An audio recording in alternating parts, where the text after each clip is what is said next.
삶엔 정답이 없는데 대한민국의 지금 모든 사람은 정답을 찾아가는 중인 것 같습니다. 자꾸 정답을 찾으니까 오답자가 됩니다. 찾아야 될 건 답이 아니라 자기거든요. 나를 찾아야 된다고 생각해요.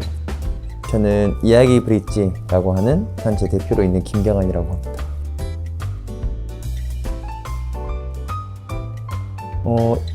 원래 말하는 걸 좋아했는데 말하는 걸 단순히 소비하는 게 아니라 좀 더 의미 있게 컨텐츠로 만들어 보자.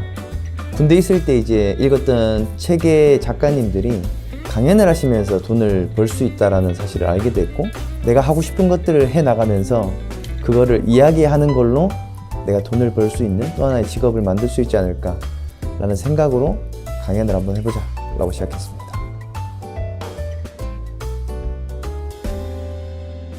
평범한 사람들의 이야기도 가치가 있다는 걸 증명하기 위해서 제가 전국에 있는 강연 대회들을 다 나가기 시작했고, 그래서 상을 받게 됐습니다. 근데 이건 나같이 의지 있는 사람이나 전국에 있는 대회를 찾아다니지, 평범한 일반적인 사람들은 본인 이야기를 하고 싶어도 굳이 그런 대회까지를 찾아다니지 않을 것 같다. 이게 우리 주변에 흔히 있는 아주 편안한 대중의 일상적인 문화가 되어야 한다 라는 생각으로 2017년 6월 첫 청년 강연 컨테스트인 보이스토리를 하게 됐죠.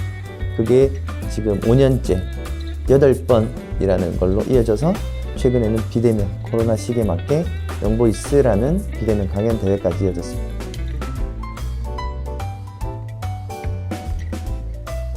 제가 평범한 사람들의 이야기를 컨텐츠화 시켜서 강연으로 하겠다라고 했을 때 그걸 누가 듣냐 라고 많은 분들이 무시 아닌 무시를 했었는데요. 그거를 좀 한 번에 가치 있게 설명하고 싶다? 한 문장으로 이걸 어떻게 하면 설명할 수 있지? 라는 걸 고민하다가, 강연이라는 컨텐츠는 유명하고 성공한 사람들의 전유물이 아니라 평범한 우리 모두의 이야기다 라는 새로운 정의를 사람들에게 강연하는 사람이 되고 싶었습니다. 강연의 새로운 정의를 강연하는 사람이라고 해서 강연을 강연하는 청년이라는 이름을 슬로건으로 짓고 지금 5년 정도 이제 활동을 해오고 있습니다.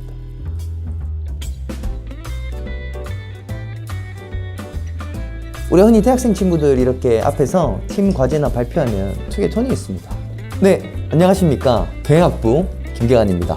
네, 첫 번째는 목차 먼저 보시도록 하겠습니다. 다 어디서 이런 걸 배워와요. 이게 학술 동아리 정도 수준에서는 가장 최고로 쌍음지를 받는 정도의 스피치거든요. 근데 딱 거기까지입니다. 저 사람 연습 좀 했네? 잘하네? 근데 빨려 들어가서 진짜 저 사람이 하는 이야기의 주인공이 돼서 듣는다는 느낌을 절대 못 받는 스피치거든요. 가장 중요한 건 본인의 이야기를 본인이 원래 가진 톤에서 가장 장점을 잘 살려서 이야기하는 게 저는 강연을 잘할 수 있는 가장 중요한 포인트. 그러기 위해서 무단히 연습해야 된다. 나쁜 짓을 하기 위한 모의를 했다는 얘기를 할 때는 그 긴장감과 그때의 떨림이 그대로 고스란히 내 눈빛과 표정과 말투에서 드러나게끔 이야기하는 게 중요하거든요. 엄마가 전화가 왔어요. 그래서 그 취업하라고 하고 창업하지 말라고 전화 오더라고요. 드르르르.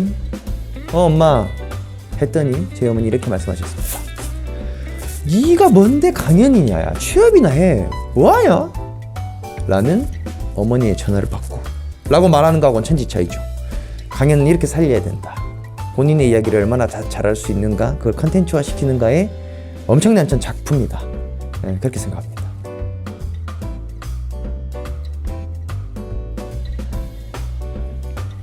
이건 예전부터 대학교 다닐 때부터 갖고 있었던 꿈인데요. 캄보디아를 갔다 왔는데 정말 많은 걸 느꼈습니다. 대한민국하고는 이렇게 다르고 이 나라는 이렇고 이런 게 있었으면 좋겠고 이런 생각을 많이 하다가 국내 이제 현대자동차에서 진행한 해피무브라는 대외 활동을 통해서 또 해외봉사를 또 2주 갔다 왔어요. 그러면서 점점 느껴지는 게 많더라고요. 그때는 미얀마를 갔다 왔는데 이 동남아시아를 다녀오면서 느낀 게, 한국에서는 내 역할의 부피가 아주 적은데 이 동남아시아에 내가 어서 할 수 있는 것도 정말 많겠다.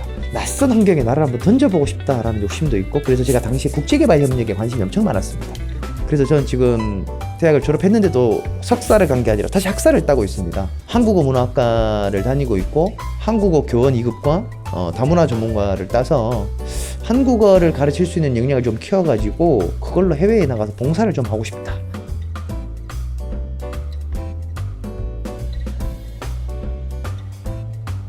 저는 저를 한 키워드로 표현하자면 어려워요.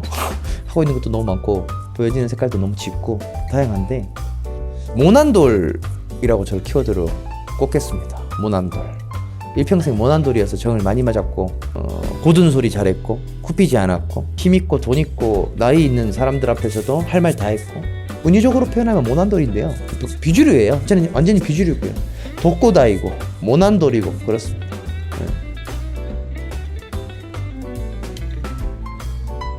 그러니까 제가 이제 강연할 때도 많이 썼던 이야기인데, 인생을 살다 보면요, 정답이 진짜 없더라고요. 저거 하면 안 된다고 했는데 그거 했으니까 잘 되는 사람도 있고요. 저거 하면 무조건 된다 했는데 했다가 망한 사람 너무 많고요. 삶엔 정답이 없는데 대한민국의 지금 모든 사람은 정답을 찾아가는 중인 것 같습니다. 주식 하면 주식 다 하고요. 뭐 비트코인 다 하고요. 뭐 우르르 가는 거 제일 잘한다고 생각해요. 정답을 찾기 때문이라고 보거든요. 자꾸 정답을 찾으니까 오답자가 됩니다. 찾아야 될 건 답이 아니라 자기거든요. 나를 찾아야 된다고 생각해요. 나는 뭘 좋아하고, 나는 뭘 할 때 즐겁고, 나는 어떤 가치를 가진 사람이라서 뭘 했을 때가 나랑 잘 맞지를 고민해야 되는 시간에, 내가 아닌 다른 것들에서 답을 찾고 있는 시간으로서 스스로를 자꾸 오답자로 낙인 찍고 있더라고요. 저는 그거를 답을 찾는 과정이 아니라 이제 다들 나를 찾는 시간을 보내면 세상에 오답자는 없다. 모두가 본인을 찾을 것이다. 그렇게 생각합니다. 마치겠습니다.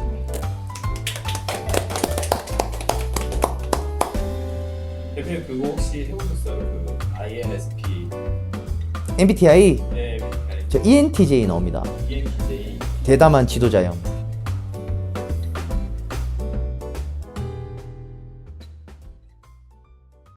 가장 인상 깊었던 강연자나 그런 순간들이 있었나요?